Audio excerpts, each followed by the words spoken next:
I was pulled over because I was in a I stay in the area. I was pulled over because... Hang on. Don't talk yourself out of this again. Because if you want to talk yourself out of it, we'll put it on the trial docket and we'll get it.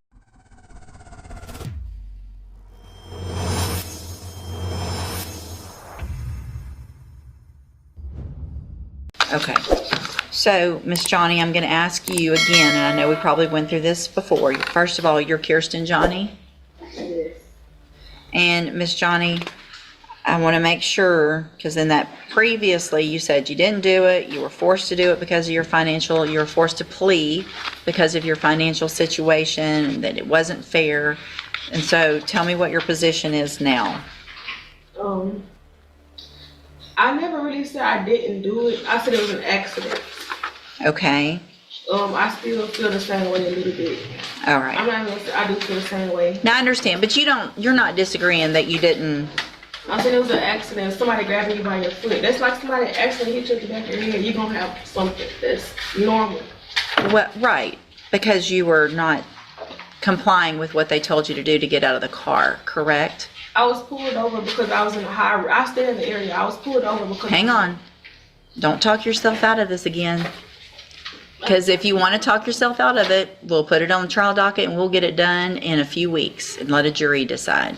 I'm not trying. Look at me. I'm actually trying to help you right now. Okay?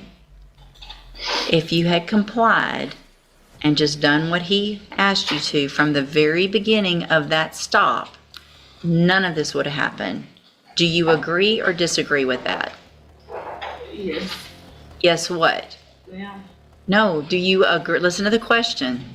Do you agree with that statement or do you disagree with that statement? I don't want to lie. You don't like it, do you? You don't think he should have done that? It's not that. I feel like we was pulled over for no reason. If you follow... It doesn't matter if you were pulled over for no... Listen to me. This is why we're hearing stuff all over in the news. It doesn't matter what you think. If a cop pulls you over, then you take the ticket for not wearing your seatbelt. This is all over not wearing your seatbelt. And here you are in felony court and you're still not taking responsibility for the fact that he said, hey, ma'am, do this. And you said, I don't think you should have pulled me over, so I'm going to do whatever I want to do. And I'm going to lodge my foot against the door, and I'm not going to get out. I'm going to make you drag me out of my car, and then I'm going to kick you because you shouldn't have pulled me over in the first place. When all you had to do was get your ticket, go to JP court, and try to fight it there legally. But here you are in felony court for a second-degree felony instead. So do you want to try to tell that story to a jury, or do you want to accept some responsibility today? I don't feel like going to trial. You don't feel like going to trial. Well, there's two parts to that question.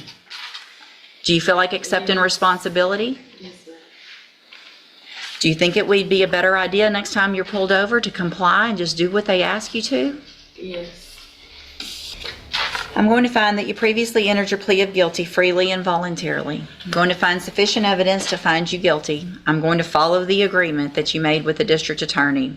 I hope you prove me wrong on this because I really have some concerns that you're going to be able to be successful because you're not taking responsibility and you're not wanting to follow directions and things like that. And you're about to have 4 years of having to follow directions on probation. So I'm going to defer all proceedings for 4 years. You're ordered to pay a $500 fine. You're ordered to follow all of the rules and conditions of probation. If you do that, this is a great opportunity today because you are not a convicted felon. You don't have that conviction on your record. And if you successfully complete it, follow all of the rules, you will never have a felony conviction. At the end of your probation, the case will actually be dismissed. The other side to that, though, and this is really important for you to understand, because we've had this conversation now so many times, I'm not likely to forget you. And you can ask anybody, and Ms. Holmes has known me for a long time. It's not usually good when I remember people, right? So if you violate your probation, you'll get brought back into court. You could be found guilty, which means you become a convicted felon, and I can sentence you to prison anywhere in the range of punishment, which is up to 20 years in prison for this. Do you understand? Okay, and you said that I'm not considered a conviction felon, but I was told that even though you say that, it's still going to be on my record. So the arrest is on your record. The arrest will always be on your record. But so if you're asked a question on a filling out an application for a job or something, if it says, have you been convicted of a felony? The answer is no. But if it says, have you ever been charged with a felony, or are you on probation for a felony? You are going to have to say yes to that. But the conviction part is still better than nothing, not having that conviction, right? Yes. Okay, have a seat in the courtroom. Watch for probation to call you up.